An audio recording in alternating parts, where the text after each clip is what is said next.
नमस्कार, मैं आशिकी वोरा और आप देख रहे हैं नेक्स्ट 9 न्यूज। बात करने जा रहे हैं अरविंद केजरीवाल के बारे में। दिल्ली में एक सियासत कहीं ना कहीं उलटफेर की स्थिति में बनी हुई है। दिल्ली में कहीं ना कहीं जो स्थिति है वो बेहद अनुकूल हो चुकी है। कारण ये भी कहीं ना कहीं दिखाई देते हैं क्योंकि अरविंद केजरीवाल जेल में बंद है, मनीष सिसोदिया जेल में बंद है। दिल्ली में सरकार चलाने के लिए कोई भी मौजूद नहीं है। चुनावी जनसभाओं पर कहीं ना कहीं एक तरह से देखें तो एक पूर्ण विराम लगा हुआ है क्योंकि चुनावी जनसभा शुरू ही नहीं हो रही है और दिल्ली में विधानसभा चुनाव होने वाले हैं 2025 में। इसी बीच अरविंद केजरीवाल, मनीष सिसोदिया की लगातार कोर्ट में सुनवाई हो रही है, लेकिन रिहाई पर मोहर रखती अभी तक भी नजर नहीं आ रही है। सवाल लगातार यही उठ रहे हैं कि आखिर केजरीवाल और मनीष सिसोदिया की रिहाई होगी तो कब होगी। सवाल ये भी उठ रहे हैं कि सत्येंद्र जैन भी जेल में है तो आखिर उनकी भी रिहाई पर अभी तक चर्चाएं क्यों नहीं हो रही है।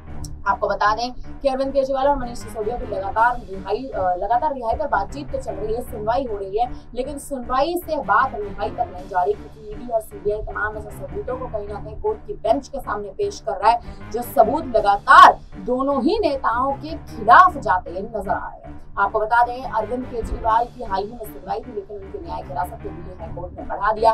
12 जुलाई को उनकी राव जमीन कोर्ट में सुनवाई है एक बार फिर, और 15 को उनकी सुनवाई के बाद फिर 17 तारीख को भी उनकी सुनवाई होने जा रही है। 17 तारीख को उनकी सुप्रीम कोर्ट में सुनवाई होगी, लेकिन अंत का जो ये लगातार आप देखें जिस हिसाब से ये मामला लगातार चलता आ रहा है और अंत की जो 3 सुनवाइयां आने वाले समय में होने वाली है, ये कहीं ना कहीं अरविंद केजरीवाल का भविष्य निर्धारित करेंगी।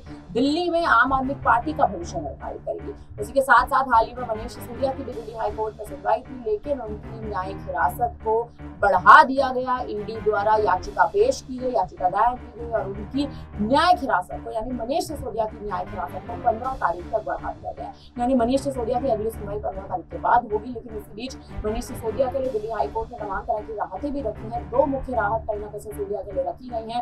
पहली ये कि एक आम आदमी पार्टी के विधायक के तौर पर जेल से बैठकर विधायकी का जो काम है वो कहीं ना कहीं करते नजर आ सकते हैं, और दूसरा ये कि उनके परिवार से जुड़े जो भी आर्थिक समस्याएं चल रही है, किसी भी बैंक खाते में किसी भी चेक पर अगर सिग्नेचर करने हैं, हस्ताक्षर करने हैं, तो जेल में बैठे मनीष सिसोदिया के पास तमाम वो तरह के डॉक्यूमेंट्स जो हैं वो कहीं ना कहीं उनको मिलेंगे और उसमें अपने परिवार को लेकर उनके जो तमाम कार्य हैं वो जेल से बैठकर पूरे कर सकते हैं। ये 2 किस्म की राहतें कहीं ना कहीं सिसोदिया को तो मिल चुकी हैं, लेकिन आम आदमी पार्टी के जो मुख्य चेहरे हैं मनीष सिसोदिया और अरविंद केजरीवाल, इनकी रिहाई नहीं हो रही है। 1.5 साल से ज्यादा का समय बीत चुका है। मनीष सिसोदिया जेल में है, अरविंद केजरीवाल को महीनों से ज्यादा का समय कहीं ना कहीं हो चुका है। महीनों से अरविंद केजरीवाल जेल में है। 21 दिन की अंतरिम जमानत पर बाहर तो जरूर आए थे लोकसभा चुनाव में चुनाव प्रचार करने के लिए, लेकिन जीत नहीं दर्ज कर पाए। लोकसभा चुनाव में आम आदमी पार्टी की करारी हार हुई, भारतीय जनता पार्टी बहुमत के साथ जीत दर्ज करके ले गई।